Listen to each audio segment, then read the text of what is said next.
Good evening and welcome to the December 4th Human Services meeting. My name is Alden Braithwaite. We have a quorum. Is there approval for the minutes of October 2nd, 2017? Move approval.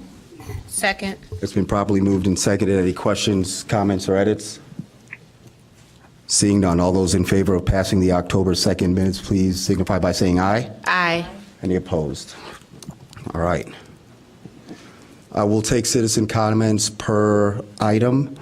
The next order of business, we have a presentation from the Illinois Fraternal Order of Police Labor Council.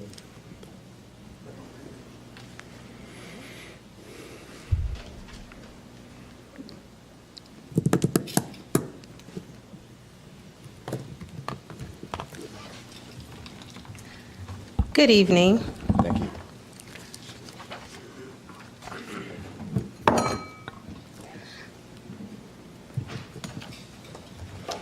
Okay.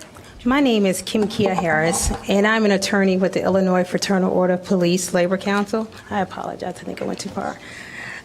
First of all, I just want to thank you for the opportunity to make a presentation today. I appreciate you giving us this opportunity.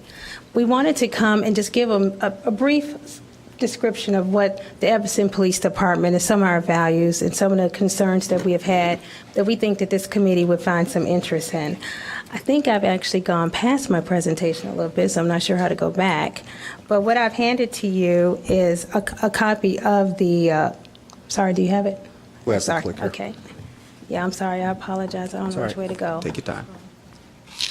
I think I went the wrong way. It was the other way. I think when I hit the keyboard, It's I went okay. too far.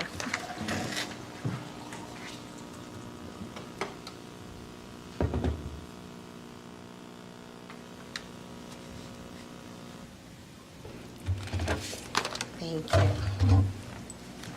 Again, I won't take a lot of your time, but I would like to direct your attention to the presentation. Pretty much what we want to say to you is that the Evanston Police Department operates respectfully, transparent, and innovative police department, and it supersedes most of the departments in the area.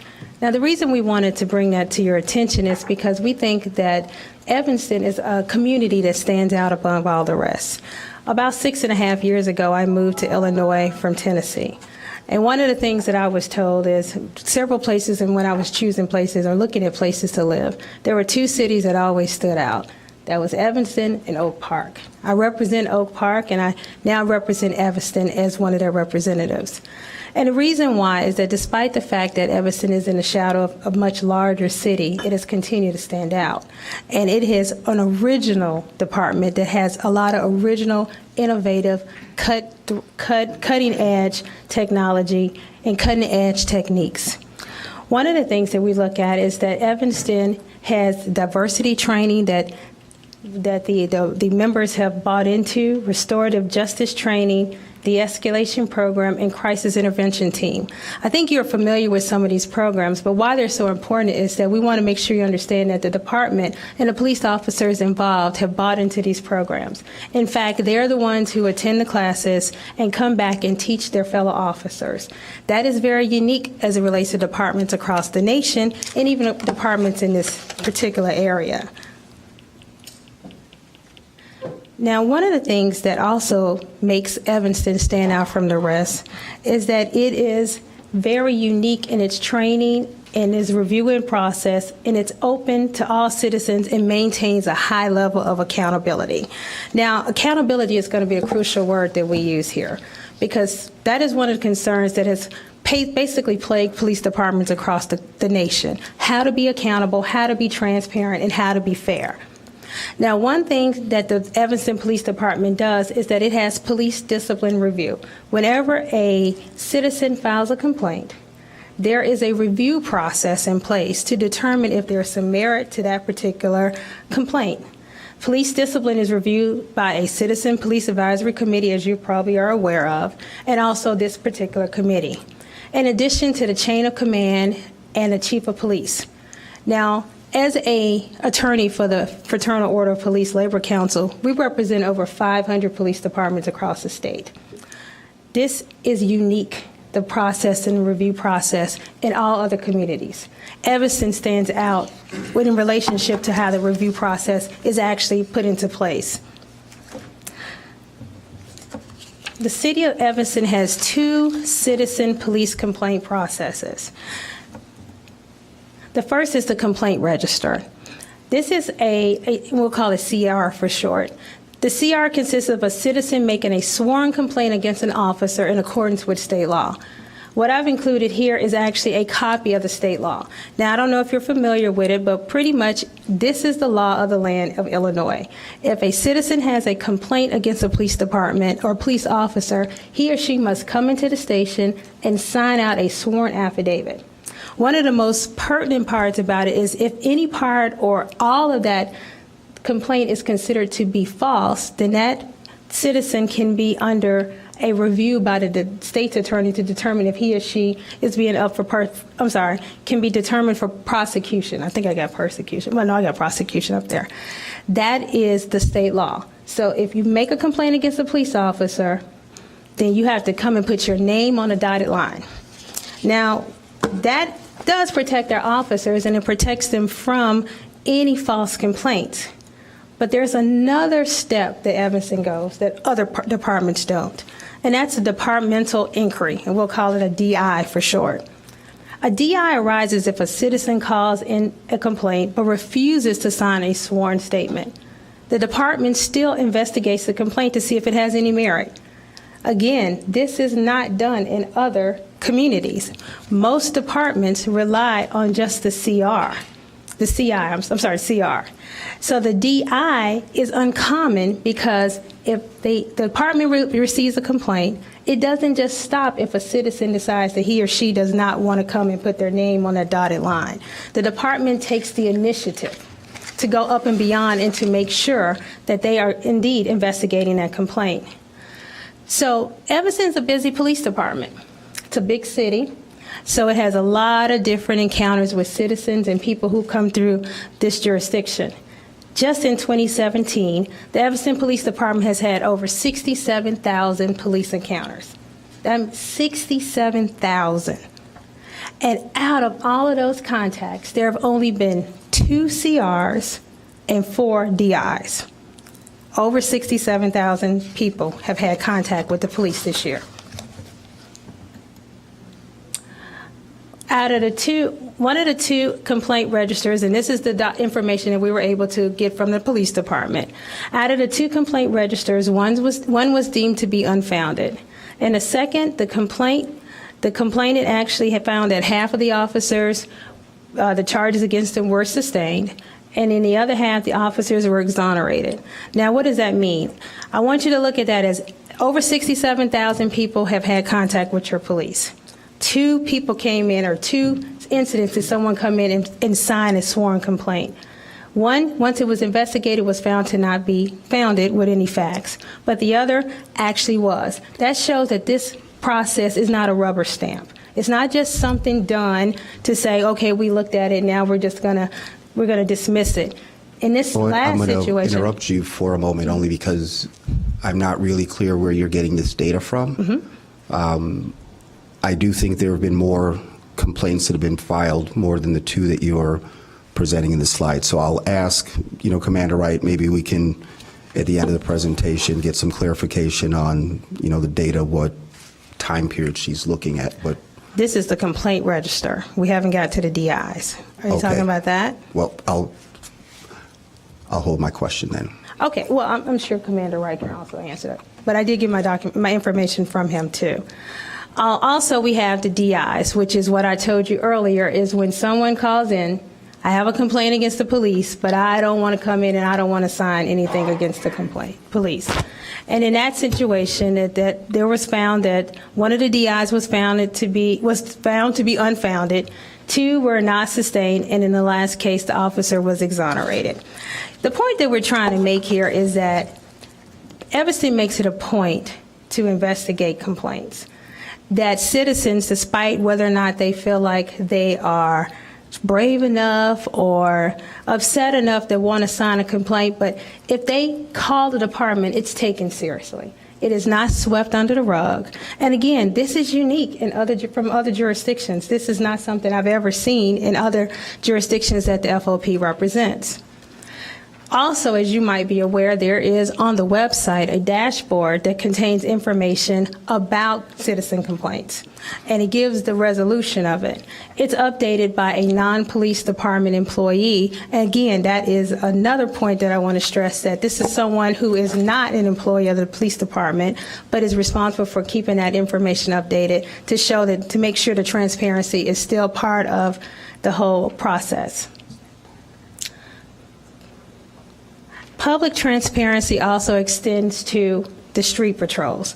Now, we looked at the numbers earlier, where over 67,000 contacts, and that includes not just pedestrian stops, but there's traffic stops, any kind of contact that an Evanston police officer has with the public.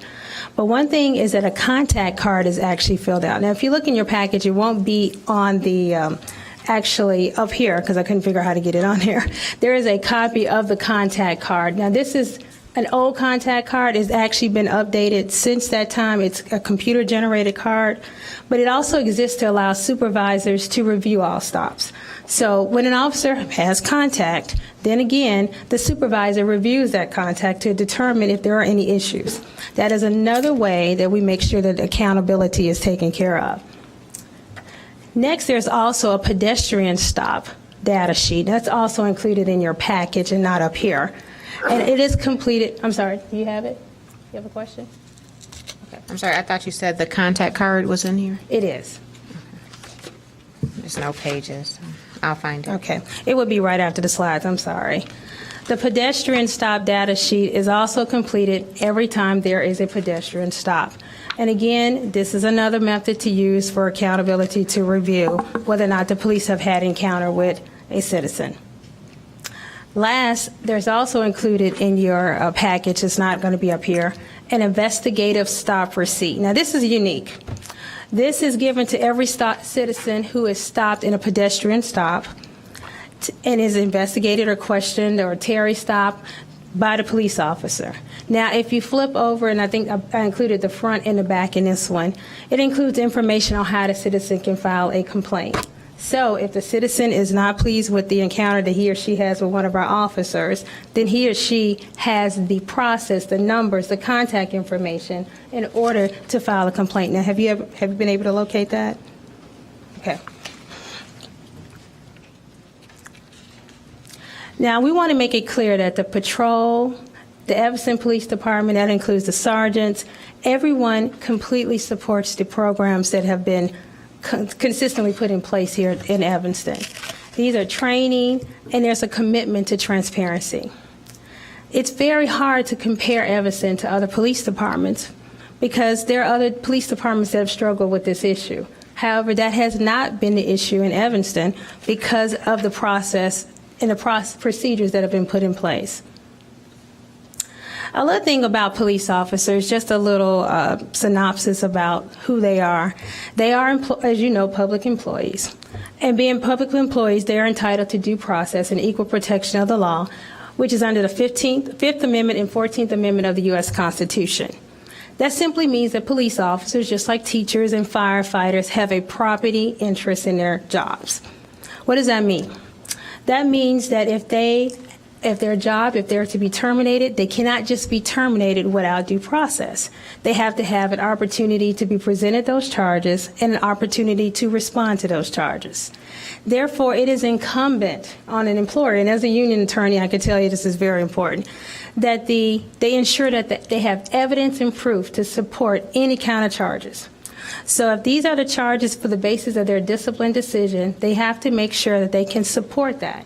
And that burden falls on the employer because that is something under the law constitutionally protected. So it means that the Evanston Police Department must only charge a police officer with violations of their rules and regulations that it can support with evidence. Simple. It also means that charging an officer with a non-sustained allegation, something that they do not have evidence for, can possibly violate that police officer's constitutional rights. So how does the police department balance a police officer's constitutional rights to due process and a citizen's right to be free from harassment. And that's the process that we just discussed, the complaint register and the department inquiry. They're in place so that citizens have recourse, while at the same time the officer's actions can be judged fairly. The Evanston Police Department prides itself on its motto of courtesy and service. Now, I took this directly from the website, so you may or may not be familiar with this, but this is a quote from Chief Editon, which I felt describes the Evanston Police Department very well. Our mission reflects a balance of traditional and innovative policing methods, supporting our view that crime and disorder problems are most successfully addressed by police working in partnership with the community. Our programs and services have been designed to reach out, connect, and work with the community. We have developed a way of policing with our community, a partnership, one that is uniquely Evanston's. And the key term here is still partnership, because the police department is committed to being partners with the community of Evanston. They want to make sure that you are aware that they are committed, that they are behind all of this, the innovation and all this cut edge trajectory that the department has been on. I keep mentioning the fact that Evanston stands out among other communities, and the reason why is because it does. It really, truly does, and the fact that they do have, or you do have in place here, processes that make sure that citizens' rights are being protected. Thank you very much. I appreciate you listening to me. Any questions? Clarification on the one you brought up. So, Commander Wright, she didn't specify the time period. I'm assuming that you meant 2017 or I did. It's 2017. just in 2017? Okay. Yep, those Yep. are 2017 numbers year to date, and those are the same numbers that we reported to you. Right. In the In the packet. HSC packet, yes, sir. Thank you. All right. Any other comments or questions? Oh, thank you. Alderman Fleming? I'm not sure if you're the correct person to answer this. I have a question about the investigative stop receipt. You want to ask a question? Well, you can tell me, I've never heard anybody talk about this receipt. The people I've talked to who have complained about being stopped on the street have not said that they've received this receipt. So I'm trying to see if this is new. If I can just get a little more information about when it's given out.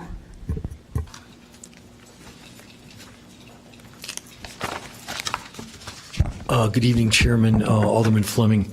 The investigative stop receipt was part of the state law that was, I think, went into service 2 years ago as part of the Community Relations Act that included the body cameras and several other things. Police departments in the state of Illinois are mandated to provide a citizen with a receipt from their usually pedestrian stop. Everybody gets one whenever they're stopped. If we define it as a pedestrian stop, yes. There are other times when we're going to come in contact with you that in our mind it's not a pedestrian stop. You know, hi, how you doing this afternoon? You know, we run into each other in a 7-Eleven. No. If we stop you for a law enforcement reason, yes. So when you say pedestrian stop, is that a stop that will result in you potentially filling out a contact card? Yes. That's the contact card is a trigger for the receipt. Okay, thank you. Thank you. All right. Any other questions? Comments? Seeing none. We do have the police issues work plan as well as the review item 8 and 9, so we can deal with those matters. Thank you very much. Thank you very much for your taking time. I to appreciate present the it. information. Thank you very much. Let's, if it's all right, we'll wait. Okay, thank you. All right, we'll move on to items of consideration. HH1, Resolution 96-R17, designating the portion of Custard Avenue between Madison and Washington Street with the honorary street name of Rick Ferguson Way. Who's got that? Anybody want to speak to it? Is there a motion? Move approval. Second? Second. It's been properly moved and seconded. Any questions or comments? Seeing none, all those in favor, please signify by saying aye. Aye. Any opposed? Motion passes. Alderman Fleming, you want to read HH2, please? Sure, HH2 Resolution 97-R-17 designating the portion of Hull Terrace between Ridge Avenue and Barton Avenue with the honorary street sign for Steve Perkins Way. The Parks and Recs Board recommends approval of this application submitted by Alderman Rainey to designate a portion of Hull Terrace between Ridge and Barton with the honorary street sign Steve Perkins Way. This is for action. Is there a second? Second. It's been properly moved and seconded. Alderman Rainey, did you want to speak to this? Nope, good. Thank you. All those in favor of passing item HH2, please signify by saying aye. Aye. Any opposed? Motion carries. Moving along, item HH3, Alderman Ravel.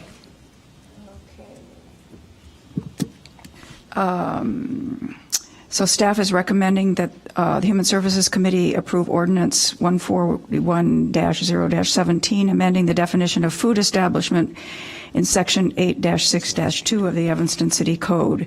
This action will align the City Code to the state amendment of the Food Handling Regulation Enforcement Act, and it will be effective January 1st, 2018. And this is for action, I guess. Second. Okay. It's been properly moved and seconded. Ike, you want to just come and summarize what this means and what the change in January is going to look like?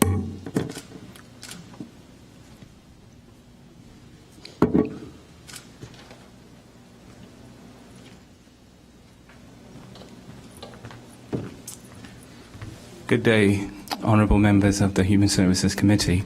It's pretty much a state mandate that disallows us from the regulation of inspecting what they consider private kitchens.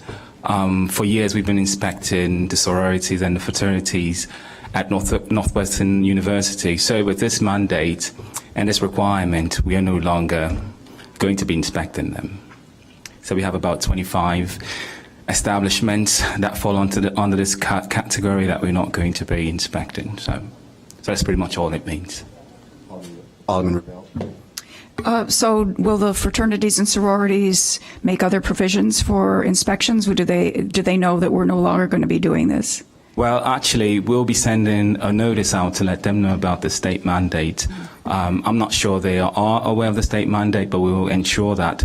But typically, we aren't the only inspection agency, so to speak, that inspects their facility. Sometimes they do have private companies who, in conjunction with our inspections, inspect those facilities as well. Thank you. Seeing no other lights or questions, all those in favor of passing item HH? I thought it was moved and seconded. I thought so. I second. Thank you. All right. Seeing no other lights, all those in favor, please signify by saying aye. Aye. Any opposed? Item HH3 passes.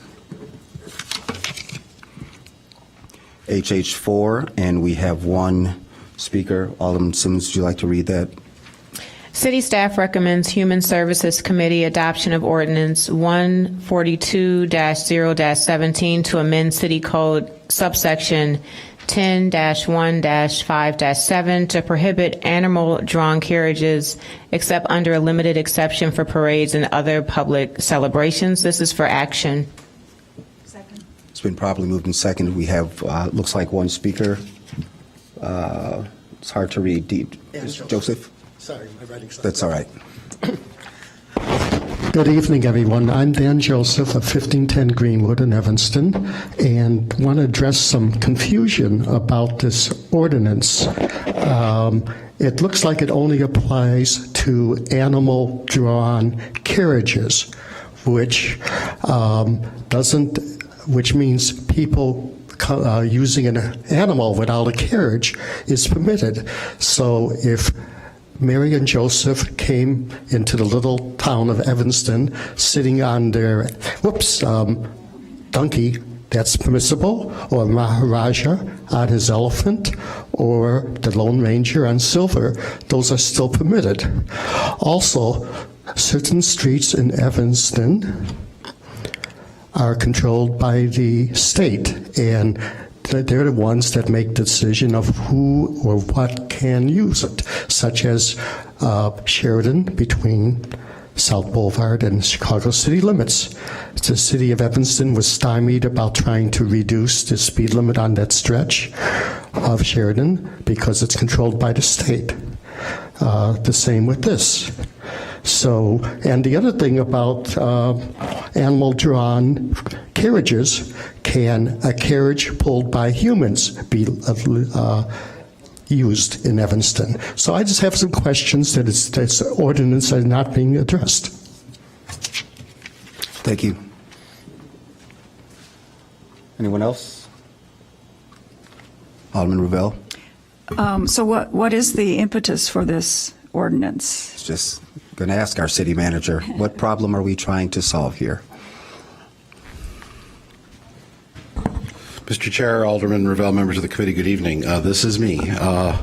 So we received an email from a resident at the end of October who witnessed a horse-drawn carriage at Maple and Church at 11 o'clock in the morning on Saturday, October 28th, and was very concerned, felt that the animal was endangered in the traffic, wanted to know why, if this was prohibited or allowed, what was the reason for that. If I may, Mr. Chairman, just to read a little bit from the email. It's from a resident, Laura Matsik, Matisek, on the 1600 block of Church Street. Asking that you please prohibit any horse carriage rides in our beautiful city. Evanston is known for its fun and family atmosphere, and piles of manure or horse carriages being carelessly given will make it less desirable. Many larger cities are working on legislation to ban this outdated and unnecessary form of transportation.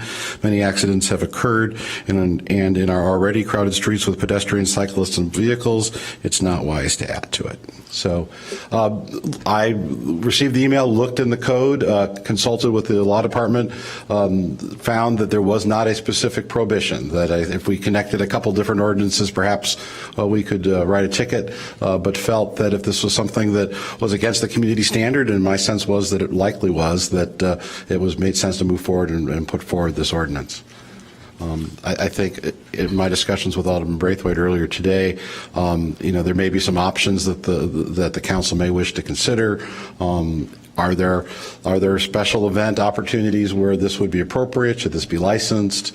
Would there then be a prohibition outside of an appropriate license? I don't know that I've ever seen, other than a special event, a parade such not a horse-drawn carriage. It's unclear why this happened this particular weekend.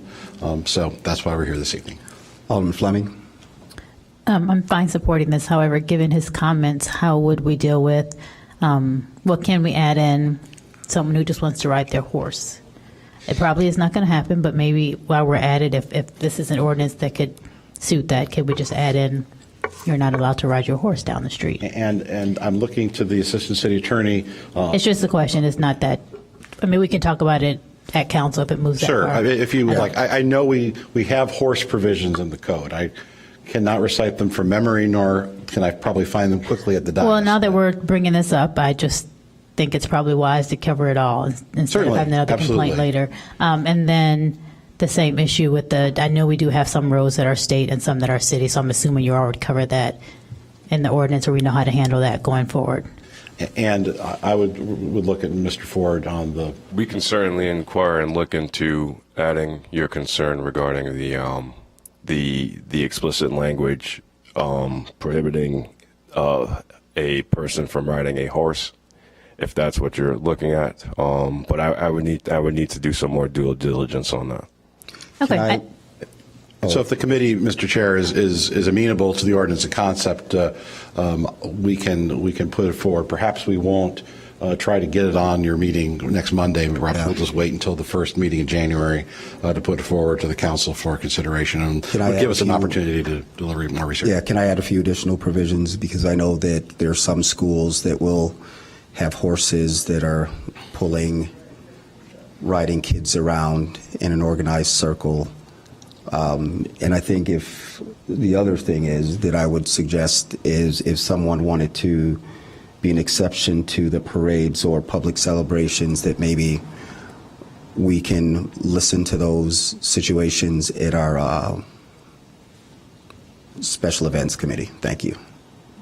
And I think private property is another matter entirely. And I think Right. and perhaps Mr. Ford, when we come back to the council, we can, at least in the narrative with the staff report, talk about what provisions we have for animals on private property. I'm thinking circuses, other types of special events involving animals. I think the code does address that, and so we can add that in as well. Just for That'd be great. Again, if the committee Yes. moves it forward. Yes.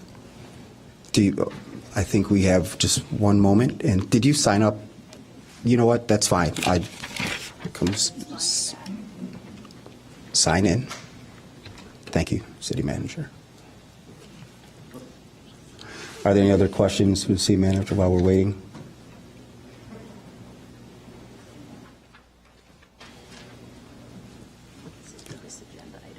Thank you. Good evening. I'm Betty Landis. I was here for another matter, but I thought I would let you know, as a person who formerly served a church here in Evanston, about a year and a half ago, it was the bride's wish that the groom honored by bringing a horse-drawn carriage to receive the couple as they came out of the church. So I think there might be some ways that you might want to think about this and not make it too hard on things that aren't necessarily a parade or a special public event for Through our things like special that. use process. Okay. Thank you for your comments. Seeing no other lights or comments, City Manager, you have what you need from our committee, and then we'll see. Okay, perfect. All those in favor of, I think we're referring this back to staff. So are we accepting it, or? My understanding from the discussion was that we were looking to forward it to the council, and we would provide some additional information. And so I think that Alderman Fleming, if she wished to on the floor to make additional amendments, it's at your pleasure. I'd like it to go back to staff and make the changes, and then that way we'll have an opportunity to read through it and bring it back to vote the on- committee. Exactly. Very good. Thank you very much. Okay. All right. Next item is item HH5. Alderman Fleming. Sorry. The Housing, Homelessness, and Human Relations Commission and staff recommend the approval by the Human Services Committee for the 2017 Emergency Solutions Grant allocations totaling $144,334,000 going to Connections for the Homeless and the YWCA Evanston North Shore. This is for action. It's been properly moved and seconded. Comments or questions? Seeing none, all those in favor, please signify by saying aye. Aye. Any opposed? Motion carries. Item HH5, Alderman Ravel.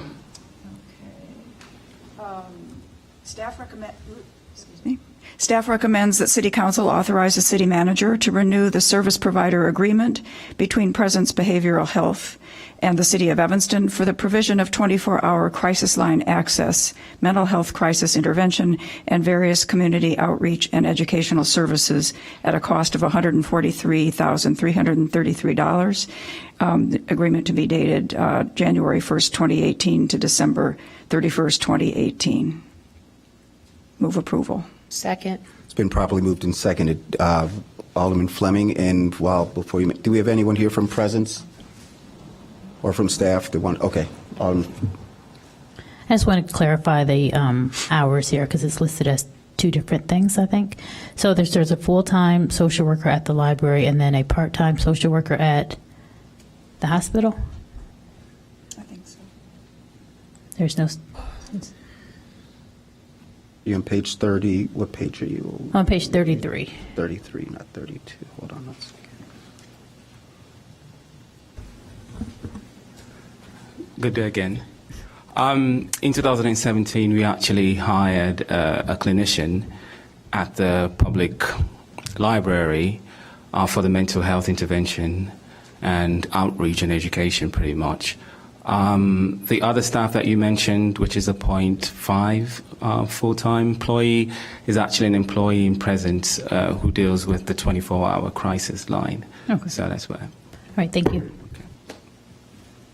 Okay. Seeing no further lights, any other comments? All those in favor of passing item HH6, please signify by saying aye. Aye. Any opposed? Motion carries. Item HH7, the meeting schedule is on page 38 for everyone to review. Who's going to, if you want to read it. Staff recommends acceptance of the meeting schedule for 2018s for action. Second. So it's been moved and seconded. The one thing that I wanted to point out that the January meeting has not been scheduled. So cancel it. Is there anything pressing that's coming up in January?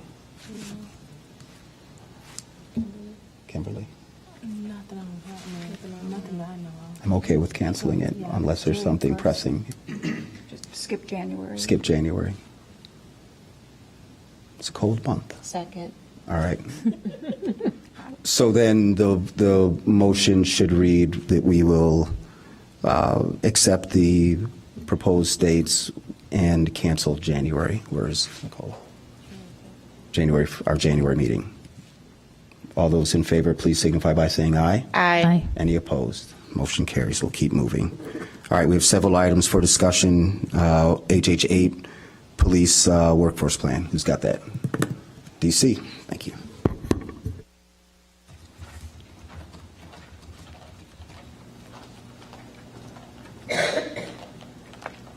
Good evening, Mr. Chair, members of the committee. James Pickett, Deputy Chief with the Police Department. We only have 2 updates and actually a third one. If you direct your attention to item 4, Cook County Sheriff's Department Crisis Intervention Team Training. As of the last meeting, we had 17 officers that have attended, and this month we have 2 officers that are scheduled to attend. So the next meeting, I'll have another update. Item number 5, the continued training offered by Dr. Logan. We did have our second town hall meeting on November 9th.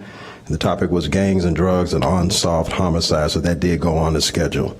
And the third one is not on the packet, but I know you guys were used to seeing a rotation of deputy chiefs coming to the meeting, but in 2018, I will be the liaison, so I'll be at every HSC meeting with the exception of vacation. So that's it. Alderman. Can you clarify number 2, the de-escalation? I know that happened in the spring. Will that happen again next year? That'll be an ongoing training. Okay, and that's for all officers. Yes, ma'am. And then you just spoke about number 4. Is number 4 also? I assume number 4 is. Once we get people trained, and because Cook County has a certain number of seats available, and as those seats become available, we try to get all the officers trained in that. Okay. So we want to get at least a good number of officers on each shift trained in that. Okay, so that won't be one that's required for everybody. Correct. And then number 6, I know this has been on here for a while and someone has been selected. Is there some kind of report that we will get from this person? You know what? I'll double check with you because he's been in place for a while. So I'll double check about a report for you. Okay, thank you. Okay. DC, before you go, can you give us just an update on how we're looking for the body cams January 1st? Oh, yeah, that's going pretty good. We're going to start our training, and they will be outfitted soon thereafter. Okay. So we are on schedule with that. And we should have somebody on board to edit videos for council and staff to be able to. That should be, because I know we're supposed to get that job listing posted, so that should be coming up soon. Perfect. Okay. And then what is I've had a few residents that have asked me the question of if a resident does not want to be recorded, do they have that option? Well, it depends what the interaction is. If somebody's a witness, then yes. But if we're investigating a crime, then we have to do that. They will be on camera. All right. And as part of the website, do we have all that information ready for residents to review so that they understand we will. All the rules and requirements, and we can point them to that? Yeah, we will definitely get that done. Perfect. Alderman Fleming? Number 25, the Lexi poll, is that up and going? Yes, ma'am. That's up and going, and all the officers are currently, every time it gets updated, they have to review it and sign off on it. So that's an ongoing process. Okay, and to follow up on Alderman Braithwaite's questions about the body cam, maybe it would be good once we are all ready to go to have maybe a presentation here. Oh, yeah, we'll make sure that's done. Okay, perfect. So, interestingly enough, we're taking off the month of January. But that training, it'll probably be prepared for February. We'll try to get that. Okay. All right. Right. The training and everything will be in place. Right. And just so members of the committee and also for the public who are watching, I think that you've done that presentation at every ward meeting. I believe, I know a few of them we have. Okay. Commander Dugan and Deputy Chief Jason Parent. Yep. All right. Okay. Thank you. Thank you. Item HH9, who's got that?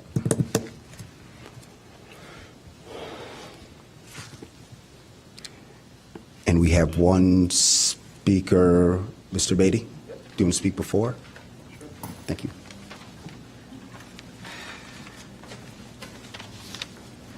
Good evening, Chair and committee members. Rob Beatty here again. I'm the dad of Ian Beatty. He was arrested in July the 14th of this year for being downtown with a group of kids who happen to be African American, and we still have a problem. One of the problems that we have that I think we really need to solve is that we have business owners who called in, who are taken care of by the police as well as the citizens. So we've got a problem and this is a 30-year-long problem, 30-plus year problem where kids are hanging downtown. Now, I do want to tell you a quick story because I've been waiting 5 months. I hope I have more than 3 minutes, but I'll make sure that I keep it short. But my kid went downtown. He's not afraid to go downtown. He went downtown last week. He just went with some white friends. So I do want that known. He's got friends on all different sides. He went downtown with his buddy Jimmy and Nolan, who happened to be white. And I was thinking about that as a dad, and I was going, well, he's probably safe. If he did something downtown with those guys, they'll probably get a call home. So I do want that to be point here.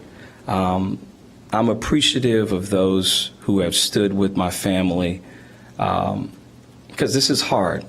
This is hard for a town that truly cares about diversity and equity and not just talking a good game. We are trying to make some strides as a town, but this is hard because I'm a police alumni, Citizens Police alumni. I was a board member, but I'm an alumni association member. I love our police. But Chief, you got this one wrong. Okay? It was a simple apology that should have happened, and it didn't. We got a letter of regret from the city manager. I'm grateful for that because he was one of the few people who act like he had some sense. I'm still waiting on something from the mayor, who's the first person that I told. I'm also waiting to hear back from not only the police chief and the city manager and the mayor. I'm waiting to hear back from them on what will happen with reconciliation with my son, with the police. Since they did everything right, what happens going forward? You remember Obama and Professor Gates and him getting arrested, getting in his house, and Obama said, well, and the white policeman who arrested him, and he said, let's have a beer. I thought that was a good gesture. Well, we're here in Evanston. How about those officers? And this is what I offered to the chief and to the city manager. I said, how about those officers sitting down with my son for soda pop? Well, not a soda pop because he doesn't drink pop, but maybe some other beverage, and sit down with my sons and say, hey, you know what? That was a tough day on us. You know, we didn't do the right thing. Because Ian admitted he didn't do the right thing. He was downtown just hanging. That's all he was doing. And he was on the back of a bike. The bike infraction was not an arrestable offense. It was not a arrestable offense. And I want to make sure for those who are on the CPAC committee and those who are on the committee here know that they got it wrong. It's okay to say you're sorry. I did not sue. I really don't have the money to sue. And it's a waste of time. It's a waste of time. It was a waste of time what they were doing that day with the kids. I said, the first thing that came to my mind was, we need the youth folks who have been trained in Kingian theory. We need them dealing with our young people, and that's what should have happened, and that didn't happen. I'm grateful for Alderman Braithwaite, one of the lone people who stood up and just simply said, I'm sorry, which was the right thing to do. Every one of you should have stood up and said, hey, you know what? I'm sorry this happened to you. Every one of us. I do not love my city any less because I know we are a true work in progress, and I'm going to continue this fight. I'm standing up for not only my child who was on the back pegs of a bike and got arrested, but the little girl who was on the front, who parents may not have enough courage to stand up. But I'm also standing up for the kid who was driving the bike and didn't get arrested, who I see every day. We got this one wrong. I'll say that until I leave Evanston. We got this one wrong, and it's okay to get things wrong. I get things wrong as a parent, and I have to say I'm sorry to my son. But I have to stand up today and let you know that I'm still grateful to live in this city. I think there's a tremendous amount of hope because there are some changes that have come along the way, but I would still like for those officers to reach out. Now, I don't know if that's the mayor or maybe that's the chair of the Human Services Department, or I don't know who has the power in the town. Maybe Ann Rainey. She's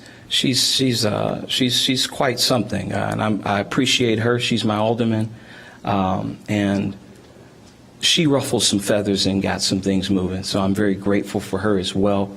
But I wanted to let you know that I had to have my piece and say my piece for my family. I'm appreciative of our community for standing up.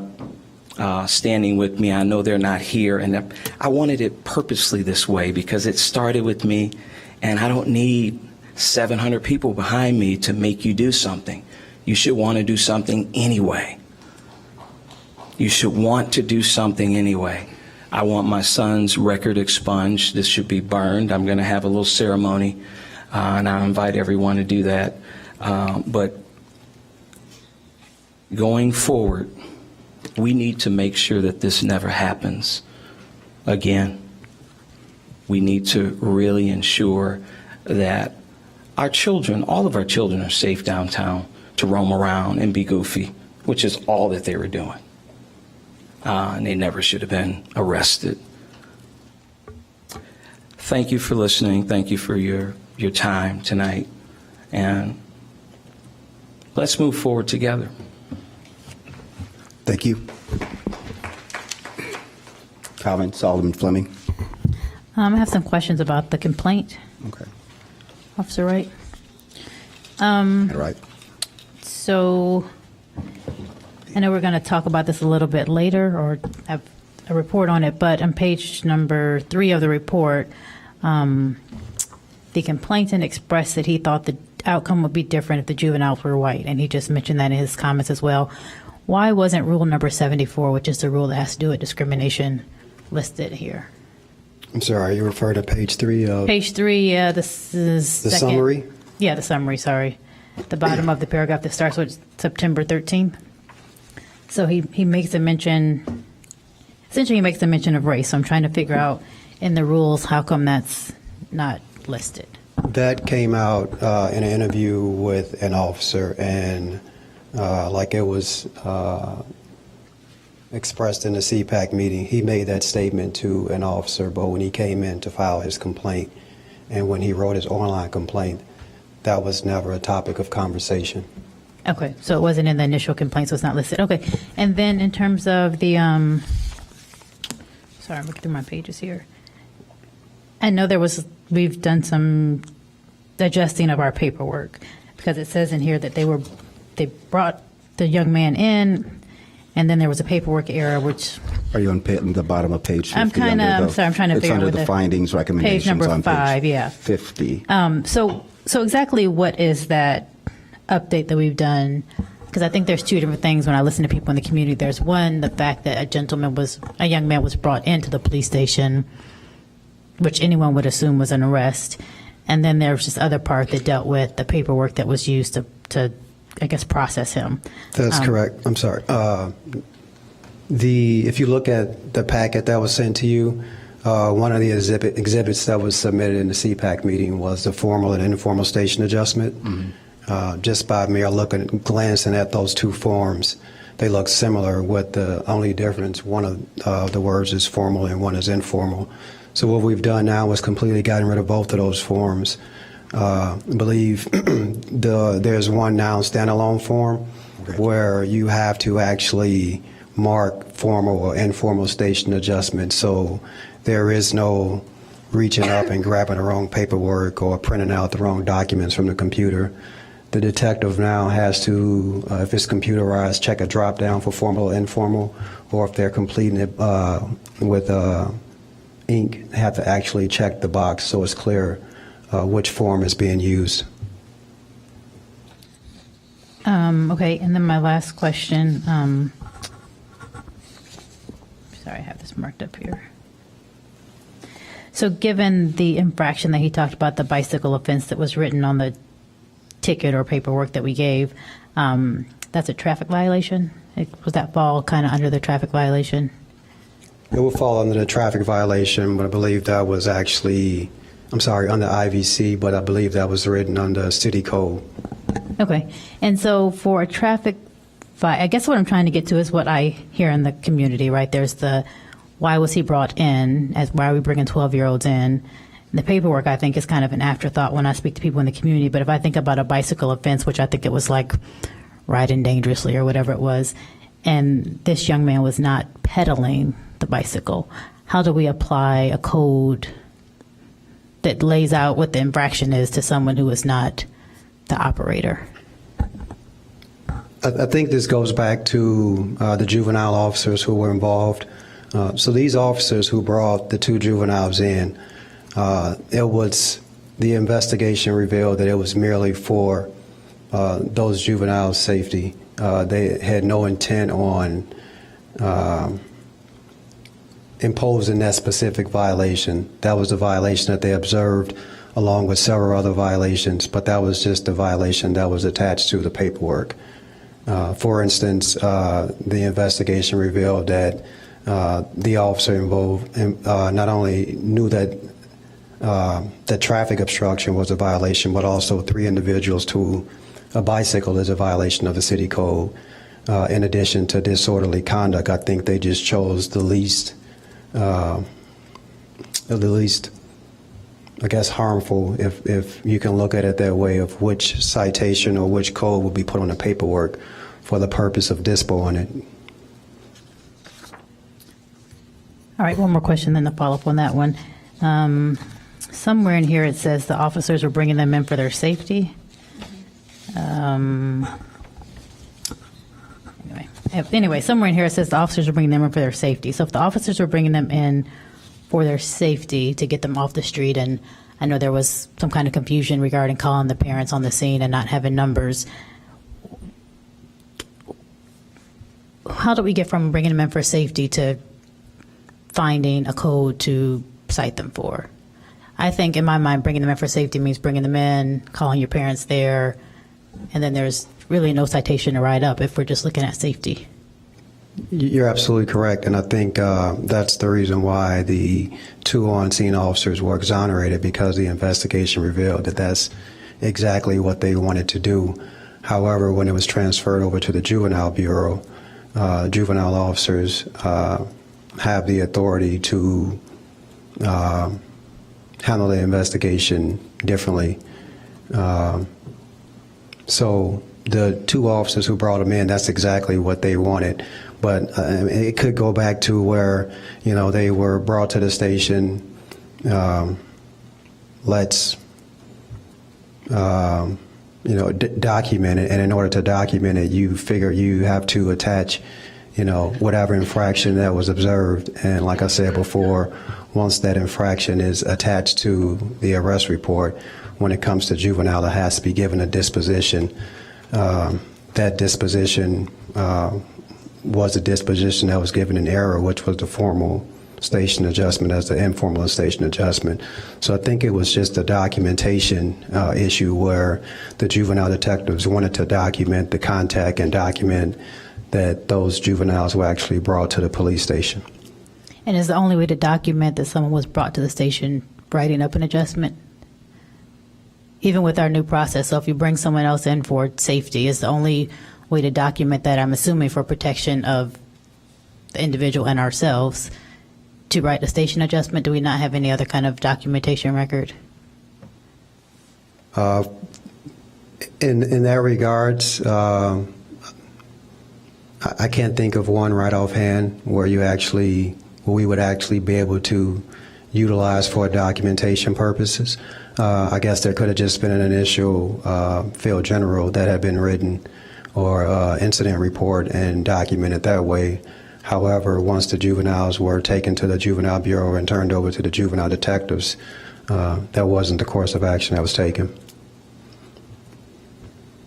All right, thank you. Alderman Bell. So just to follow up on Alderman Fleming, so conceivably the officers could have brought the juveniles into the station for their safety, and if they had not then taken them into the juvenile bureau, they could have just merely sat there, called the parents, waited for the parents. I mean, by taking them to the station, did that automatically make them under arrest? I think if you look at the legal definition of arrest, it's you stop someone, they aren't free to go, and then from that point you transport them from point A to point B, meaning from the scene to the police station. Mm-hmm. That would be the legal definition of an arrest. And I think that's the reason the Juvenile Bureau chose to take that course of action, mm-hmm. As opposed to just doing an incident report and just calling the family. Mm-hmm. Okay. I had a couple of questions about whether there were alternatives at the moment when they were still back on the street and wanting to contact the parents, but they didn't have a phone number or working cell phone to do that. And there were a couple of witnesses who basically said, "Can I take charge of these children?" One was identified as a family friend, and the other one was a teacher at the middle school. And so, do we have a policy about who could? To whom a juvenile could be released if it's not the parent? Would any of those have been an option for the police officers? I think if the parents had been spoken to mm-hmm. while on scene, then that could have been an option. But per policy, and then I believe not even per the Juvenile Court Act, when you come in contact with the juvenile, you have to notify their parents, and their parents, the juveniles, have to be released to their parents unless the parents give consent for them to be released to someone else. But because there was no contact with the parents, that option wasn't available for releasing the juveniles to anyone on scene. Okay. Any other comments, statements? Oh, sorry. Alderman Bell. Sure. I just wanted to thank you very much, Commander. For Mr. Beatty's benefit, any other parent out there, people that are paying attention, that, the situation happened in a time when we just started the process of really taking a look at our internal processes. And if you look at page 50, it's outlined in the report that there was some errors that were given with the paperwork, and as a result of that, there will be a closer look at the internal processes and how juveniles are tracked. And in addition to that, there's some training, and I think this is something that we brought up in previous meetings, and it's worth restating that we are taking a very close look at the complaint process. But in addition to that, we're looking, myself, Alderman Fleming, Wilson, and Ravel, we all serve along with the chief and his command staff. We have our legal department represented on alternatives to arrest committee to make sure, as you said, Mr. Beatty, that something like this doesn't happen again. And our goal is to give our police the necessary tools to make sure that our kids have opportunities outside of these interactions, so something like this doesn't happen again. And more importantly, for the broader community, that they don't end up with barriers to their employment later on in life. So you've made that statement multiple times that you want to make sure that this doesn't happen again. And I think it's really important to state that we are walking down that path to make sure that our police have all the necessary tools to make sure that it doesn't happen. Alderman Fleming, Ravel, did you remember your question? Alderman Fleming? Sorry, Commander Wright, sorry. Can you, again, I'm trying to think of the questions people in the community had when this initially happened, and I'm sorry this has taken so long, but can you explain, and I know the lawyer just did some of this, but the two officers who had the sustained findings, can you explain a little bit about, I guess I don't want to say discipline, but how when things are sustained, what the next step is? So I know when this first happened, people were saying, officers should be fired or suspended with no pay and so on and so forth, because it was really, to a lot of people, kind of egregious that a 12-year-old was arrested. So why did this not go to that level? And I know the answer, but if you can explain it, that would be great. To the level to the level of a suspension, or 2 days no pay, something that maybe some people in the community think is more justified for the error. So I just want to make sure I understand you correctly. You want me to explain why it wasn't a more serious discipline involved? Yes. Is that, there's a lot that goes. If I don't want to speak for this case, because OPS, we don't impose discipline. That's done from first line supervisors up to the chief of police. What I can tell you that when discipline is imposed, there's a lot of factors that go into a place. The history, the nature of the offense, was the offense malicious and things like that, the officer's history. So there's a lot of components that go into place when discipline is imposed. And in this situation, I think what, I don't want to speak for the chief, but I think what the department recognized was that this wasn't an offense that was where any of the officers involved were malicious, but the need, what was recognized was the need for internal procedures to take place, meaning the formal and informal station adjustment, and also training for our juvenile detectives, which is a specialty unit. So more training for them, as well as officers who are encountered to involve juveniles. So that was what was deemed as necessary in this incident. All right, Chief, can I have you add on? I'm trying to get to something without leading you too much. Okay. Because I read this. Can you just very briefly, I know that the discipline we are able to lay out, I guess, is very clear within the contract and the state law. Is that correct, Chief? And Alderman Fleming, maybe I can help a little bit. So on the bottom of page 50, it states it was sufficient evidence to justify reasonable conclusion of policy failure. So maybe the question is, what type of discipline is given if appropriate under what the finding was, which was policy failure, if I'm reading that correctly. Yeah, Chief. that's fine. Okay. Mr. Chairman, Alderman Fleming, there's several factors to this case that we need to consider when we're looking at the disciplinary decision that was made. One of the things that I want to put this into a context, because we're very focused on, it's a bicycle violation. Well, it is, but the issue is the officers on scene felt the conduct was dangerous enough that they needed to intervene. And so that really flips to a minor in need of authoritative intervention rather than a bicycle ticket. Now, when the officers are back at the station writing this up, we'd prefer to just leave it a bicycle ticket and call it a day. And so the intent from everybody from start to finish was to extract these kids from their continued unsafe acts. Now, I will say that one of the policies that I felt was not well addressed, whether too many people handled it, and I think that we have taken steps to look at those undertakings and ensure that we don't make those mistakes again. Now, in that context, there's been a rather wide-ranging efforts led primarily by Sergeant Garner to review all our policies, to increase the level of training, have our policies reviewed by the state's attorney's office, and up to including meeting with aldermen that expressed a specific interest in this, to avoid ways of taking juveniles into custody if at all possible.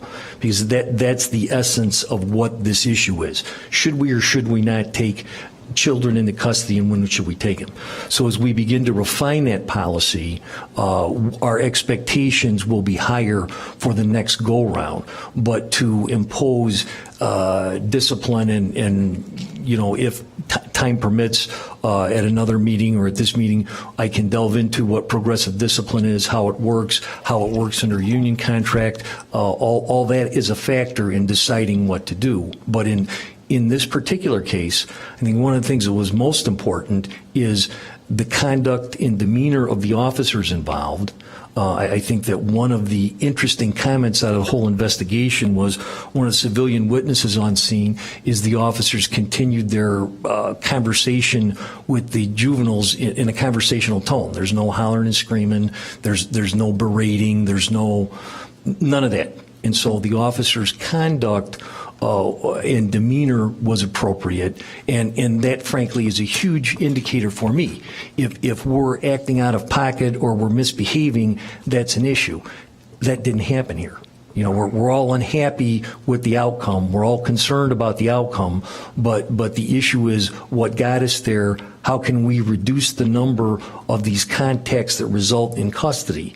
And once again, that's a citywide effort. I know Mr. Hemingway was here earlier.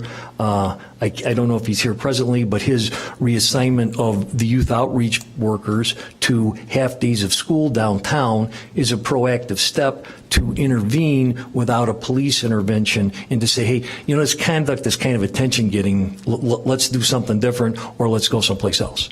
And so that is an effort amongst many to reduce the amount of conflict we can come into with juveniles and their parents. All right, thank you. I would like to have at one of our future meetings for you to lay out what the discipline is. I know we have a contract. I know there's some things we can and cannot do. So I would love for you to come back at another time and lay that out in terms of progressive discipline. Yeah, I would be happy to do that, and then I think that we'd be happy to do that. There's a number of people in the command staff of the police department that are OPS veterans that can walk all of you through that.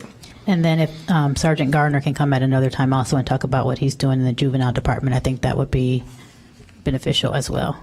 Okay, he has prepared a summary, and what I will do is have that scanned to Ms. White tomorrow for dissemination to the group. Well, he has something in the packet, but as he's progressing, if he would keep us updated. I will certainly include that as an update for we'll add that to our work plan so you see that every month.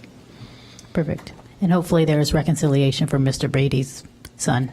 What I will offer is the city manager and I will be happy to sit down with Mr. Beatty and his son and chat about this. Thank you.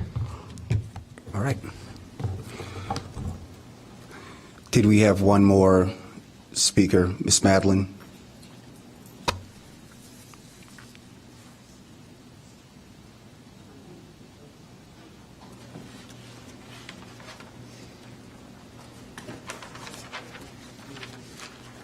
is the City of Evanston council member. I can't. Before you speak, are you speaking to item I'm speaking HH9? openly, as I usually do. Alderman. Is it all right Is there- then, respectfully, I'm sorry, I thought you were speaking to item HH9. Do you mind if we get through the other matters and Okay, then? surely. All right. Surely. Did you want me to sign the paper now? Yes, please. Thank you. All right, seeing no other questions or comments on HH9, HH10, who's got that?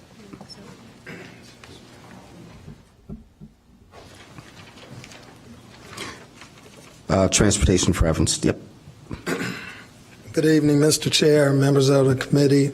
Lawrence Hemingway, Director of Parks and Recreation and Community Services.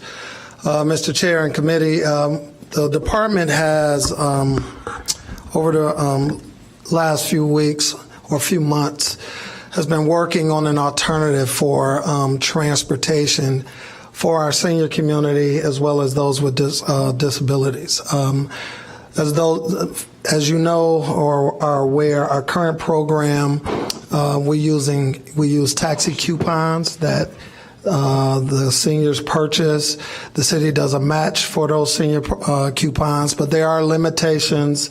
And through our monitoring and observation, we've come across some additional challenges. So tonight, we're going to present to you for your feedback an alternative program that we think will better suit the department and the city as we move forward once we can get the presentation up. So I'm going to invite our senior ombudsman, Ms. Audrey Thompson, to the podium, and she'll take the committee through the presentation. If we can get it up. There it is. Thank you. Appreciate it. Chairman Braithwaite, members of the committee, thank you so much for allowing me to present to you tonight our new transportation proposal. I am Audrey Thompson, Ombudsman for the City of Evanston. Lights.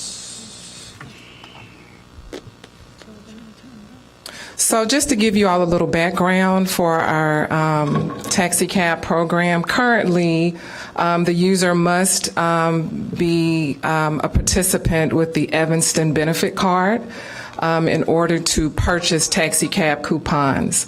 In October 1st of 2016, just a little bit after we revised the taxi cab ordinance, we made some revisions to the program.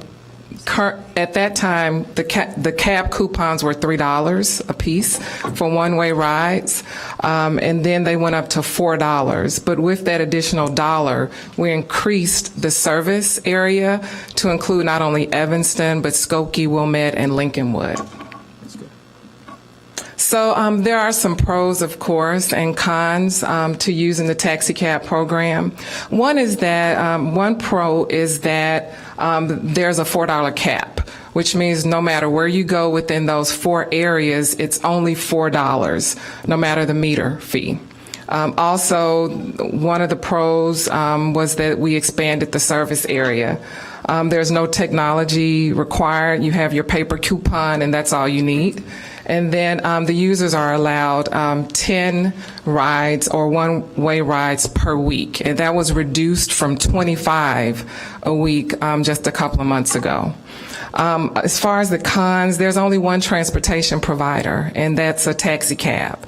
And then there's some discrimination by drivers. So a lot of times when the driver knows that the person has a cab coupon, they may not show up.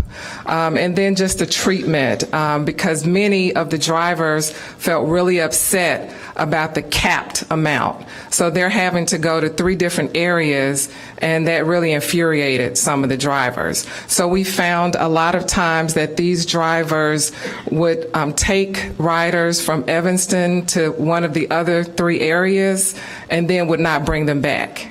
So they just wouldn't pick them back up.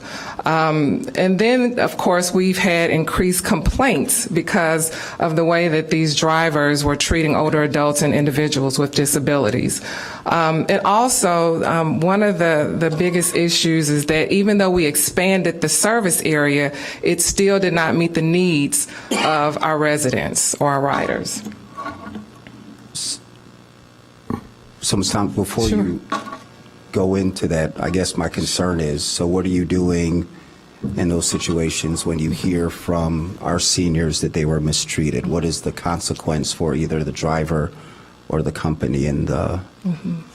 So at this time, we refer them, we were referring them to Mr. O'Sullivan, and then when his position changed, we referred them to Katie Knapp, who was our transportation and mobility specialist, and then she'd have to reach out to the cab company, and then the discipline took place from there.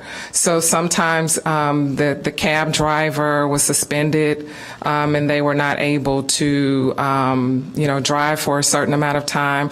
But with the new taxi cab ordinance, some of those parameters that were placed around being able to I guess, discipline drivers are really not the same.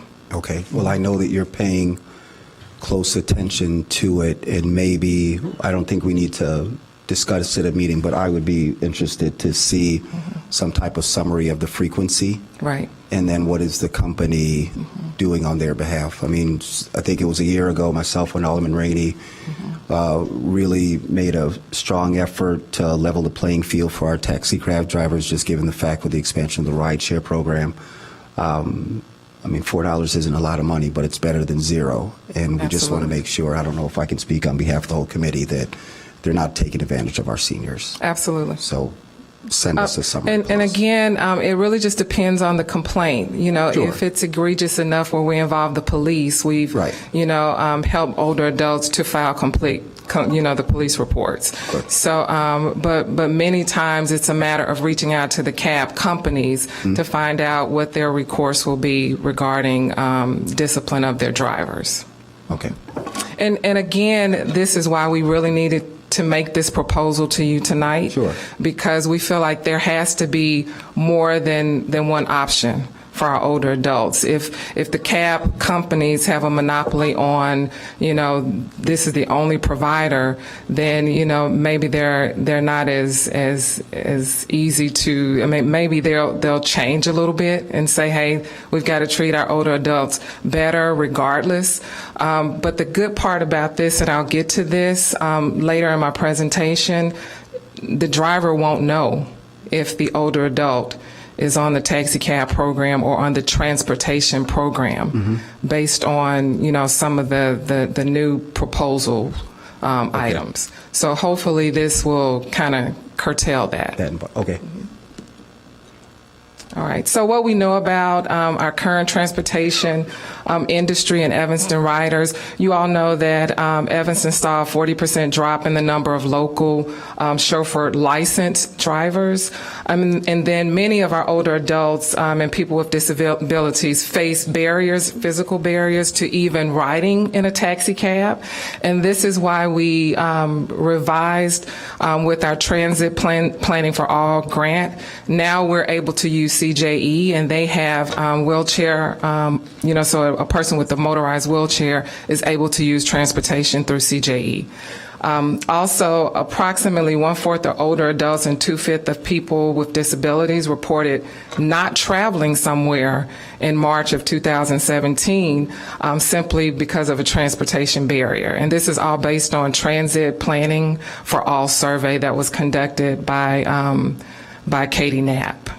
And then the taxis are 1.5 times more expensive than other rideshare programs like Uber and Lyft. And this doesn't include the tip. And then we talk about how older adults may not be able to use Uber or Lyft basically because they are not comfortable. But in that same survey, 60% of the respondents said that they were okay with using Uber, and 60% of the respondents were 65 or above. Sure. In 2014, we also know that 51% of cell phone users are actually over the age of 55 and actually have a smartphone.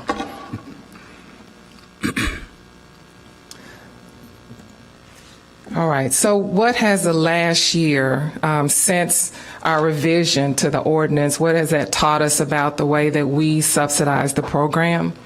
There were actually over 32,000 coupons sold from October 1, 2016 to September 30th, and that's over 9,000 more than the prior year. So, of course, we can see that transportation is a huge need of our older adults. But in that amount, there are 671 current users. So the individuals who have the benefit card, it's over 3,000, but 671 actually use the taxi cab program. But then we broke that down even more, and there are 39 super users. So when you look at that, there are 45% of the total of coupons purchased. And so that's for the 39 super users, those are people who have purchased in a year 151 plus coupons. So if you look at the rest, 27 users purchased 100 to 150, 83 purchased between 50 and 99, and then the bulk of our users only purchased about one coupon per week. And that's the majority of the individuals using the program. So then in FY 2017, if you can look at the price that we paid, $25,732.50 compared to what we paid monthly in 2016, it was only $13,719. So if you look at the coupons between 2015 and 16 and 2016 and 17, you see that there was a huge increase. So for those of you all who are more visual with the chart, if you look at the number of coupons purchased, if you can see 6% of the people are using 45% of the budget, which is not acceptable. And if we want to be better stewards of the money that the city is providing for this service, then we've got to make some changes. So what must we do to keep up with transportation, the trends, and the needs? We have to find a way to provide more transportation, which means we need to spread the transportation out past the 39 people and provide more transportation upwards of the entire 671 and even more. If we can spread it out, then we can provide more transportation services to more individuals. We also know there has to be a cap placed on the transportation services that's subsidized by the City of Evanston. Staff must be prepared also to provide other transportation resources, which means that users have to start diversifying what transportation resources they actually use. So we have to be prepared in order to say, hey, have you tried benefit access? Have you tried using Pace Pair Transit? And also how to refer them to those services. So our new transportation proposal is that the user will use what we call a T4E Transportation for Evanston debit card, and that will pay for the ride instead of a paper coupon. The user will also will still have to be a member of the Evanston benefit card, which means they'll have to come in and apply for the services or the card. They may load up to $75 per month onto that T4E card. The city will put another 75 or up to 75, which means a total of $150 per month. The driver does not know the source of the funds to pay for the ride, and then a user will pay the full ride. However, they are not limited to the service area or the provider. So with the new program, we have all of these transportation options as opposed to just one, which currently is a taxi cab. Okay. And I know you're looking at GoGo Grandparent. GoGo Grandparent is an app but it allows a person to call a 1-800 number, and the app, the person on the phone will say, if you want to go home, dial 1. And this is already set up on their phone, so they call and it'll call an Uber, and all they have to do is press 1. And then all of the transportation options, the place that the person goes to on a normal basis or on a regular basis, they'll be able to program that, and they'll just hit number 2, number 3 to go where they need to go. So the pros of our proposed program: payment for ride with a debit card instead of a paper coupon. Then this, of course, ensures the dignity of our riders, that they don't have to look as if they're on a subsidized program. They're able to just swipe and go. Also, it helps prevent isolation of older adults, individuals who aren't able to get out of their homes. They're able to do so because they have more options available. Also, it eliminates discrimination by drivers, and it reduces fraud by both the user and driver. Now, we have also identified, some fraud based on, use of the program. But it also, I don't want to say that much of the fraud was malicious. So I don't want you to think that we have older adults out here selling coupons, because that's not the case. It's more fraud where they're using more than one coupon to go outside of the service area. So, when you think about that, you say, oh my God, the audacity of someone to use it inappropriately. But it's not as if they were going to the casino. I mean, I've had older adults I've had to talk to about misuse of the program simply because they needed to go to Rush downtown Chicago. And so they use more than one coupon to pay for the service. Also, use of many different transportation providers, unlimited service area. Also, if the debit card is lost within 3 to 5 days, they can get a new card, and the amount is just transferred to the new card. Whereas now, if you lose your coupons, they're lost. There's nothing we can do to replace them. Debit card use is limited to transportation services only, so they cannot use their debit card to purchase grocery. Only transportation services. And also the cap will allow funds to be distributed amongst more than one user. All right, and so the cons of the program, we have a very short list. User will pay full fare for the ride. It also eliminates the $4 one-way ride cap within the 4 service areas. And then, of course, there's a monthly cap on funding of the cards. So how we plan to implement the program. We plan to roll this out with your approval. We want to do it in 2 phases. So the first phase will be when current users are notified of the new program changes. And that will be January 22nd, 2018. The current users, which is that 675 number, the folks that are currently purchasing cab coupons will start exchanging their coupons February 5th. And they can do that at the Levy Center Monday through Friday, 8:30 to 5. The current users will receive their debit card with the exchanged coupon amount not to exceed 75 for a total of 150 will be transferred to their actual card. So they bring their coupons in and we put that amount on their new debit cards. All other eligible benefit card holders will be notified of the new program procedures of February 12th, 2018. And taxi cab coupons will no longer be accepted by cab companies starting February 16th. And we will no longer exchange them after February 28th. So March 1st should be a full go-live date for us where no more cab coupons will be used or exchanged. Ombudsman staff will visit all long-term care communities. That will include our 4 subsidized senior buildings, including the Foster Senior Club. We'll go to those communities and start to distribute the new cards and start the exchange process starting February 5th. We've also had some time to talk this over with the task force, the Age-Friendly Evanston Task Force, and they have agreed to go with us to these buildings and provide educational outreach to any of the users, not just to talk about the new program, but to also say, hey, there are other options, and these are the ways in which you'll be able to use those other options.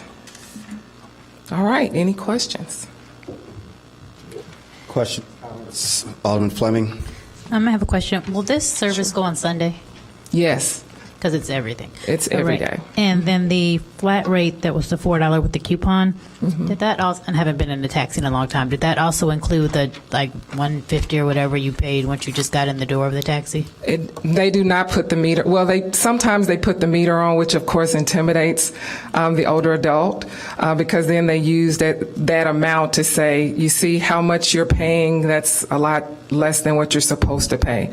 So it doesn't include the $4 capped amount.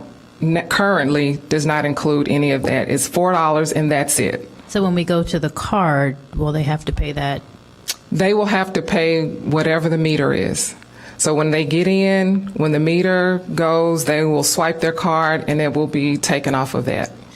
And so is there a way, I'm thinking if someone's used to having the $4 and they know how far they can go, that we can help them to understand if they're going to Lincolnwood and they have the card, it might be 15. I don't know what it is, but right. So that they can understand a budgeting. I mean, I don't want to call it budgeting, but they know kind of what the ride is going to be, particularly for people who go to these same places. I'd hate for them to kind of run out of money because they didn't know what the real cost was. That's something that we can look at where older adults go to on a regular basis and really tell them what the real cost will be for that now. But I think in addition to that, we have to provide them with education for other modes of transportation that will be less expensive than riding a cab. So, with a cab, even though they pay $4, the cab driver is expecting a tip. Whereas if you're using Uber or Lyft, you don't have to pay a tip. So in addition to it being 1.5 times less expensive to ride in an Uber or a Lyft, you don't have to pay a tip. So those are things that we have to educate them on. In addition to that, if they qualify for the Benefit Access Program, that's free. So they're able to ride, the buses. So they may have to subsidize some of their riding with riding, the buses or getting a paratransit. So those are other options that we're going to have to really educate our riders on so that, again, they can diversify and not just use one provider. And the paratransit, because you and I had this conversation, the paratransit and the CJE bus also goes on Sunday. Well, CJE does not go on Sunday. Okay. So CJE, the way that we currently work with CJE is that it works Monday through Friday, just until, and it's limited hours. But as far as, and we're just really doing one part of that service now. Not many people took the shuttle, so we're really just using the part of the service that, once they get their folks on the bus at the adult daycare, once they get their participants on the bus, then they're able to use their buses to provide the extra transportation for us. So what we've done is educated riders, when you're calling to make your doctor's appointments, say, I need a ride at this I need an appointment at this particular time, so that the bus can accommodate them for that. Okay, so there's still no paratransit on Sunday? Not for CJE. Now, there are many people who take the paratransit to go to church. So it's just rules. So you have to call in advance. So it's not like an Uber. It's not like a taxi where you call and it's on demand. You have to schedule the ride. But if you're wanting to go to your place of worship, you just know that you have to schedule that ride 2 days in advance. Okay, thank you. We have 3 speakers, Ms. Helen Gagel, Ms. Priscilla Giles, and Betty Sue Esther. and Mr. Joseph.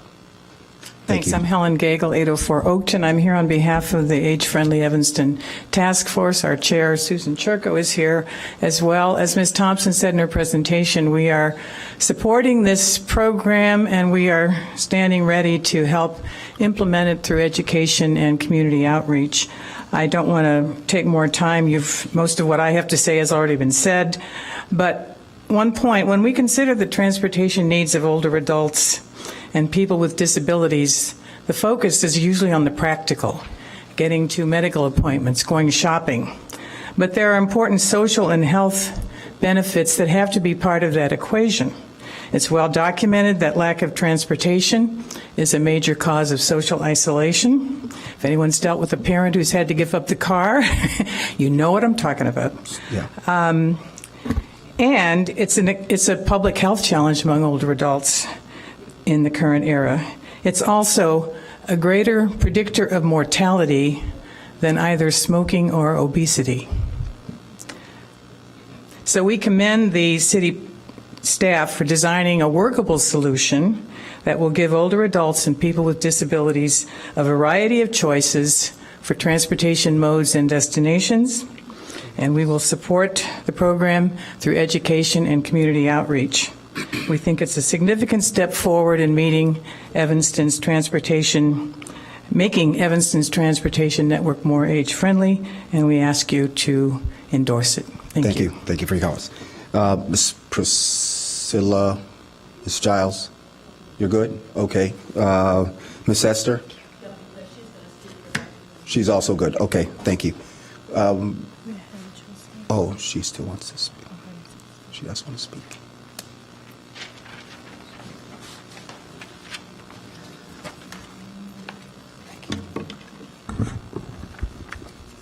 Good evening. I saw the presentation and I read it. It was interesting and learned a lot more from that.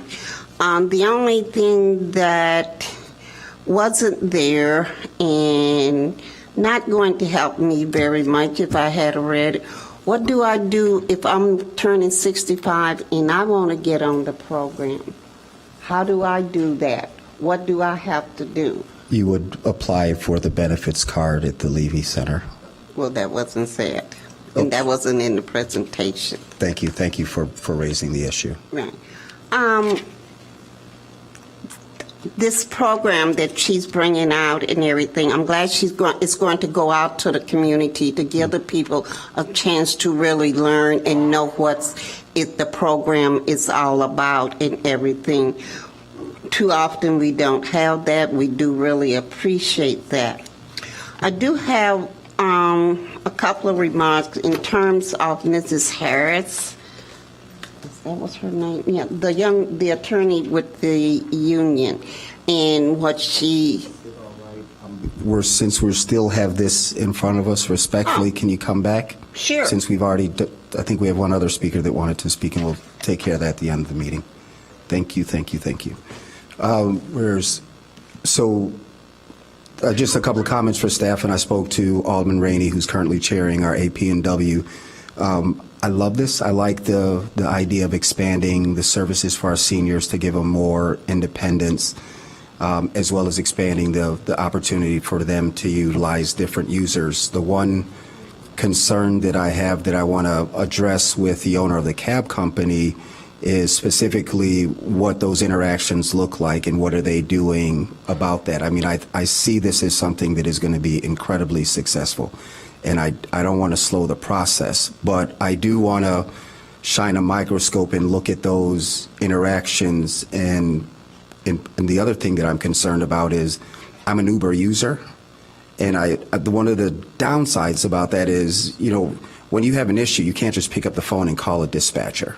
That's something that concerns me. And because their network is so wide, I mean, someone that potentially picks up a senior will be gone. And my concern would be, how do we track that driver? And one of the other things that I'm concerned about is if I've experienced when I've missed a ride, I'm charged, and I don't have the time or bandwidth to go through trying to recoup the $5. And I just wonder if similar to what you've experienced with the cab companies, if we will see that frequency continue with the Uber and Lyft. So I would like to, for members of the committee, to refer this to AP&W, start the conversation with the cab company, really kind of examine and hear from them some of their complaints before we expand it, is just my thought, and I don't know if you wanted to respond.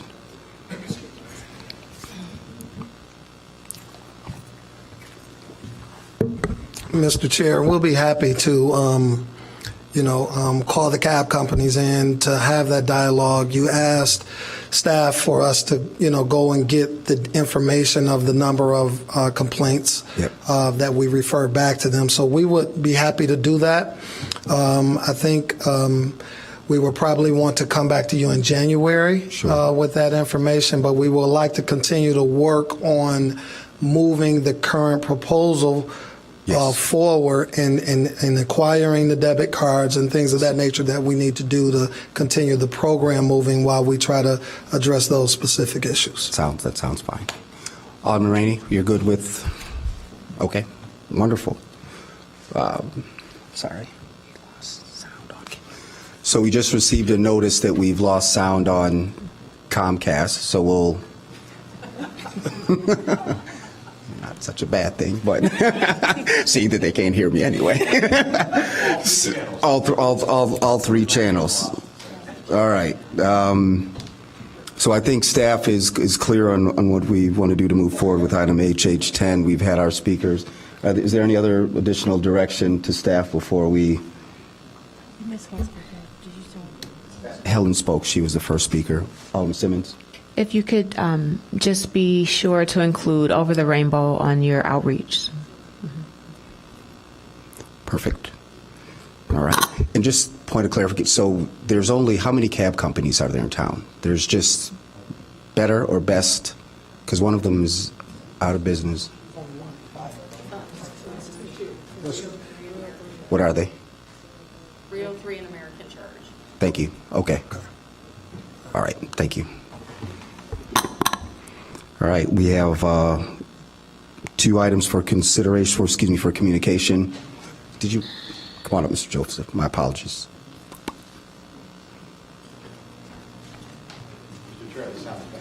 Thank you very much, City Manager.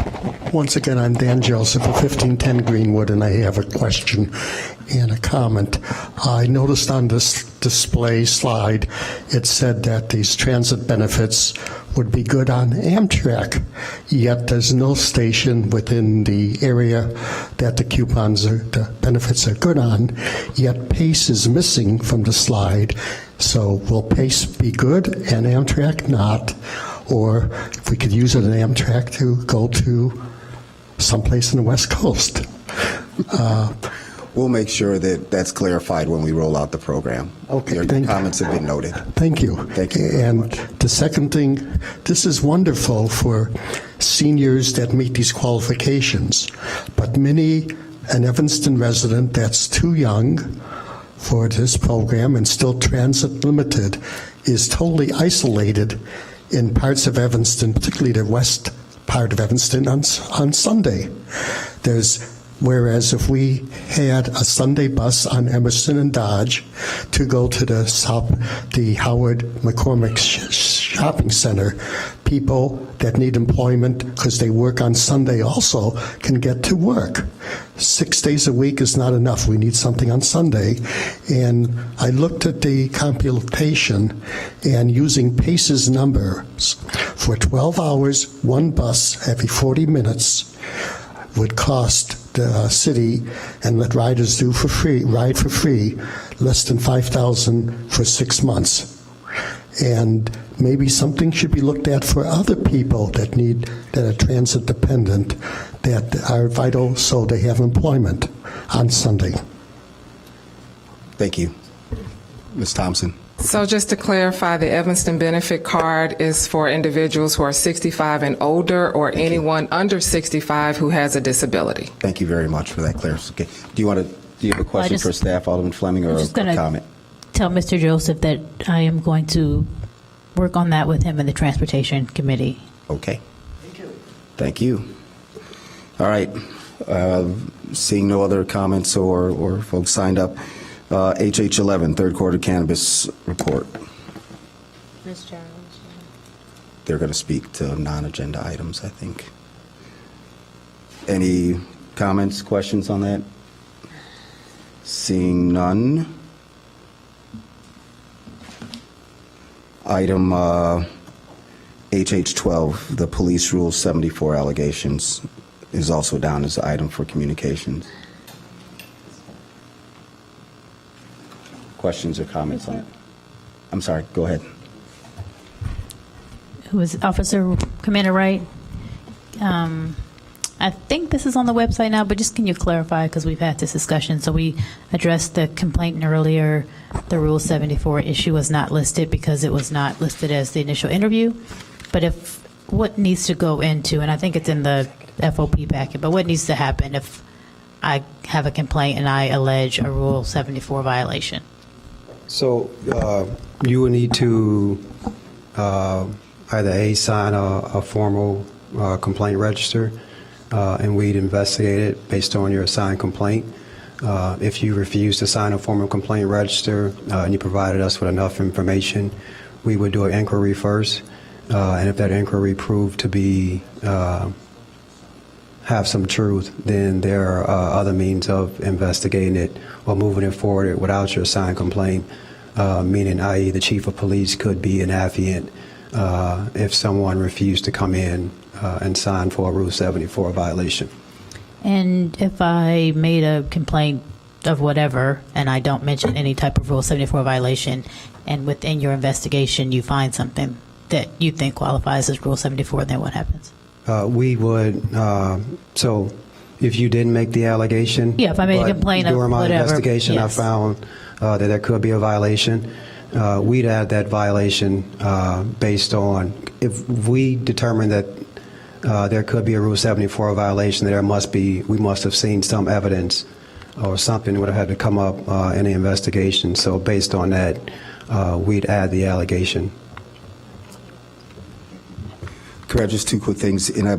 This comment is going to be at the end of the process of the Citizens Review Committee, and I had asked to somehow incorporate the rules, the top 10 rules that you hear as it relates to, customer service issues with the police, for residents to actually understand, that process, and then maybe we fold it in. I don't know if we want to fold it in with a discipline, but I would be under, per the chief's statements earlier, I'd like to understand the discipline that goes with the violation of each of those top 10 rules. Okay. And then as we receive additional police complaints, to have a small little key that tells us what rules are being violated, because we're used to seeing the rules, but to be honest, I haven't memorized what each and every rule is, and just the same way Rule 74 is spelled out, as we receive the police complaints, to be able to see what those rules are.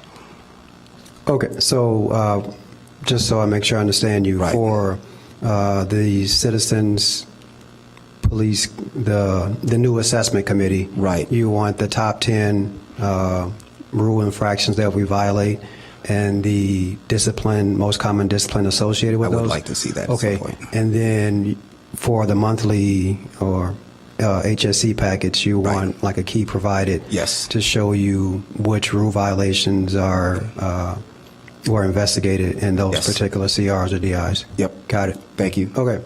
All right. And then we have a couple of speakers, and then before I forget, we weren't able to make this referral, Mr. Ford, so can we please update our quorum rules for this committee at the next Rules Committee? City Man. Oh, it's already been done. Okay. Perfect. We weren't able to make that referral because we didn't have quorum. All right. Thank you. We still have two speakers on non-agenda items.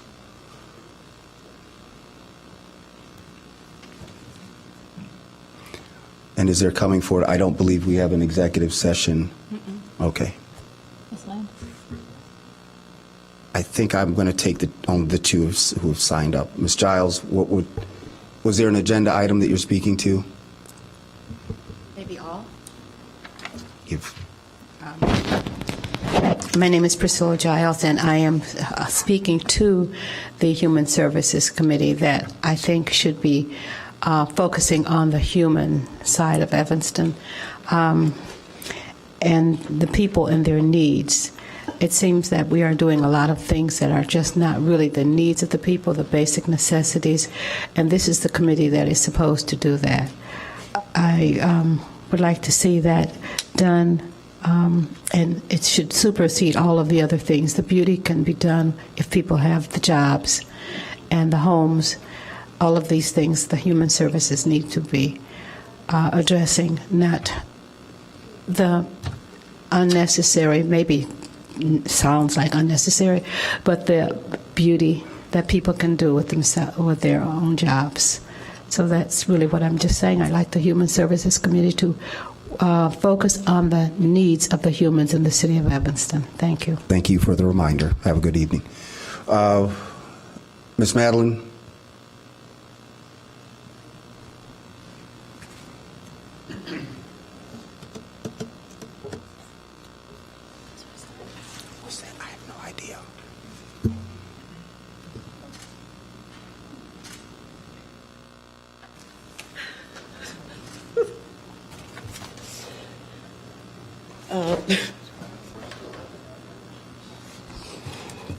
I'm sorry.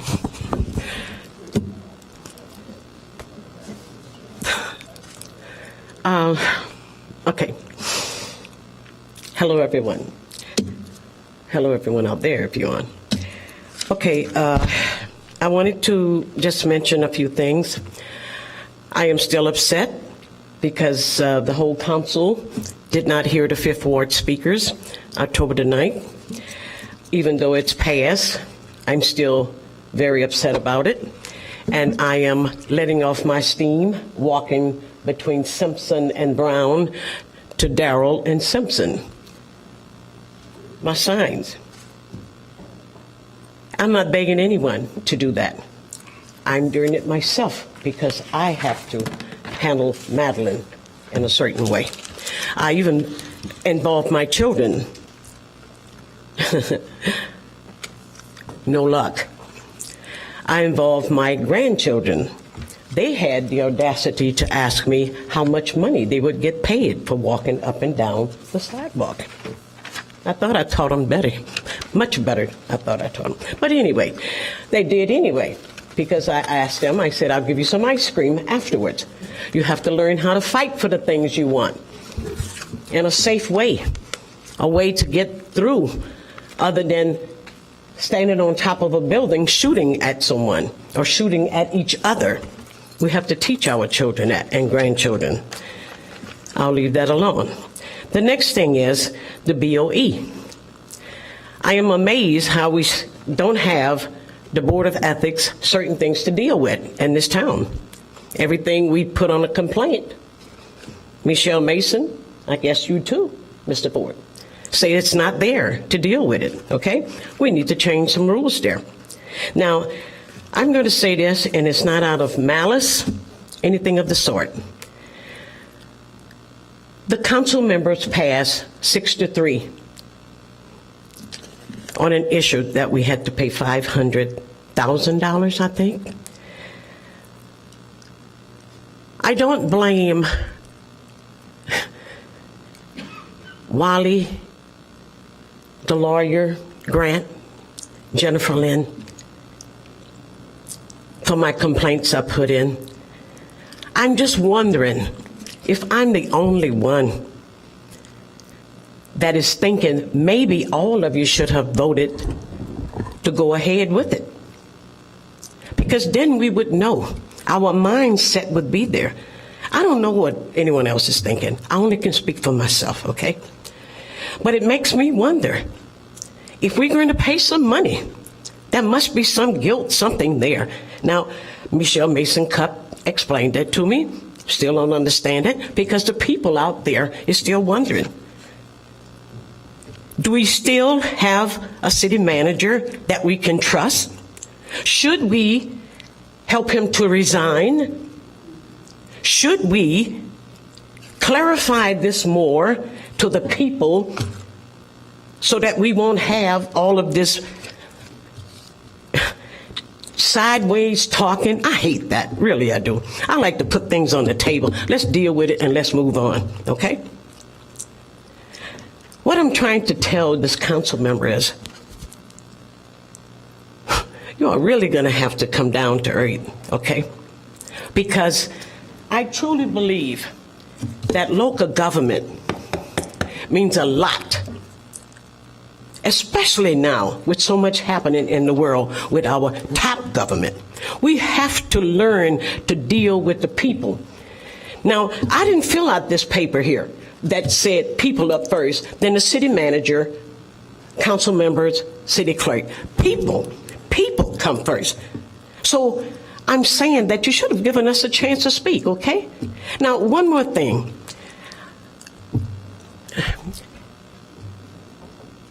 And I don't want to say this in a rude way, but I'm just telling you what I feel, my gut feeling. And maybe Chief Editon don't agree with me. Maybe the police officers don't agree with me. But I'm telling you, there's something there. As I mentioned before, I observe at the courtrooms at Skokie Court. A lot is happening there, okay?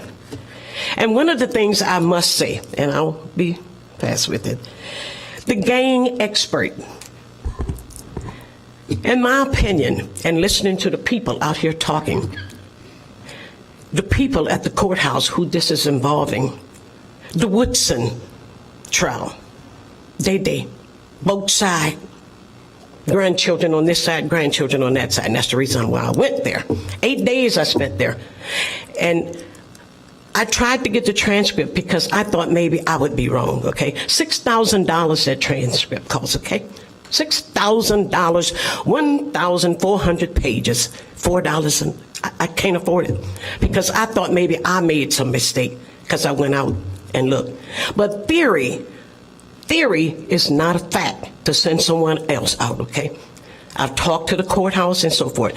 Here's my thing of saying that. Gang expert, in my opinion, we had better find another way to deal with gang members out here, these young people, because it is tearing our community apart. You hear what I'm saying? It is tearing our community apart. There's got to be another way to solve these things with our young people. All right? Thank you. I'm going to leave it alone. Thank you. You for your time. All right. All right, so there are no other speakers. We don't have an executive session, and I'll entertain a motion to adjourn. Second. All those in favor, please signify by saying aye. Aye. Our meeting is adjourned. Everyone have a wonderful holiday. We will not meet in January and look forward to picking this up in February in the new year. Thank you.